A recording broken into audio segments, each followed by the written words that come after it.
तो दोस्तों जो खबर अब निकल कर आ रही है वो भारत के लिए स्ट्रेटेजिक तौर पर बहुत ही ज्यादा इम्पोर्टेंट है। ऐसे में दोस्तों सबसे बड़ी बात यह है कि भारत की ये खबर जो निकल कर आई है वो किसी मीडिया की तरफ से नहीं आई, बल्कि सीधे भारतीय वायुसेना के प्रमुख की तरफ से दी गई है। और ऐसे में दोस्तों ये अहम हो जाता है कि वायुसेना की तरफ से जो यहाँ पर खबर दी गई है उसको सुनकर आज पूरी दुनिया हैरान है, क्योंकि भारत की ताकत जिस तरह से यहाँ पर बढ़ रही है उसकी वजह से आज दुनिया के कई सारे ऐसे देश हैं जो कि नहीं चाहते कि भारत की ताकत यहाँ से और भी ज्यादा बढ़ना स्टार्ट हो। और इसी वजह से वो देश हर तरह से यहाँ पर संभावित कोशिश कर रहे हैं कि वो किसी न किसी तरह से भारत को नीचा दिखा सकें। और इसीलिए दोस्तों आज जो खबर है वो बहुत ही खास है। तो दोस्तों BR चौधरी जी की जो कि भारतीय चीफ मार्शल है उनकी तरफ से एक इंटरव्यू दिया गया, जिसमें इंटरव्यू के अंदर उनकी तरफ से ऐलान ये किया गया कि भारतीय वायुसेना की तरफ से अलग से डिफेंस अटैचे यहाँ पर तैनात किए जाएंगे और ये 3 इम्पोर्टेंट कंट्रीज के अंदर तैनात किए जाएंगे। और पहला यहाँ पर आर्मेनिया होगा, दूसरा होगा आइवरी कोस्ट और तीसरा यहाँ पर यूरोप का एक इम्पोर्टेंट देश स्पेन होगा। ऐसे में इन तीनों देशों के अंदर वायुसेना अपने अफसर्स को यहाँ पर तैनात करेगी और ऐसे डिफेंस अटैचे इनको तैनात किया जाएगा। और सच मानिए कि ये आज इतनी अहम खबर है कि डिफेंस अटैचे जो होता है वो एक सेना का स्पेशल अफसर होता है जिसको तैनात किया जाता है दूसरे देशों के दूतावास में।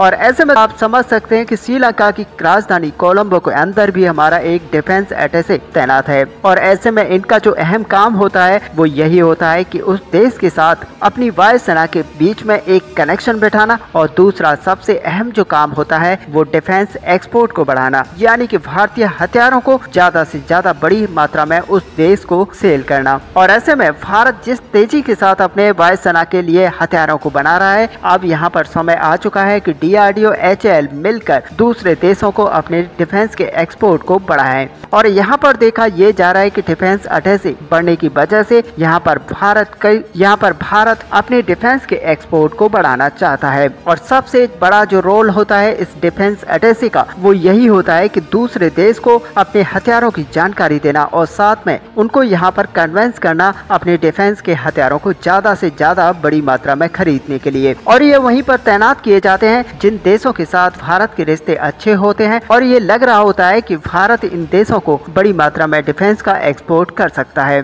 और ऐसे में दोस्तों दूसरे देशों की मिलिट्री के साथ इंगेजमेंट यहाँ पर स्ट्रॉन्ग बनती है और इसी वजह से भारत इन नए 3 देशों के साथ अपने डिफेंस को बढ़ाना चाहता है। ऐसे में दोस्तों आर्मेनिया के अंदर हम अपनी वायुसेना का डिफेंस अटैचे तैनात करेंगे और उसके बाद स्पेन के अंदर इसको तैनात किया जाएगा। और भारत आने वाले समय में इन तीनों देशों के अंदर अपने डिफेंस अटैचे को तैनात करेगा। और सच मानिए कि इसके जरिए भारत बड़े लेवल पर ऐसे हथियारों को बेचने जा रहा है जिन्हें कि वायुसेना के इस्तेमाल में यूज किया जाता है। और दोस्तों इन तीनों देशों में अगर कोई बड़े डिफेंस को यहाँ पर इंपोर्ट करा सकता है तो वो स्पेन है, जहाँ पर डिफेंस की बड़ी मात्रा में बाइंग की जा सकती है। ऐसे में दोस्तों आप सभी को पता है कि आर्मेनिया भारत से ऑलरेडी हथियारों को खरीद रहा है और अभी तक ऐसे हथियारों को यहाँ पर खरीदा जा चुका है जो कि थल सेना की रिक्वायरमेंट के हिसाब से होते हैं। लेकिन अब आने वाले समय में आर्मेनिया भारत से तेजस जैसे फाइटर जेट को साथ ही वायुसेना में इस्तेमाल होने वाले हथियारों को खरीदना चाहता है।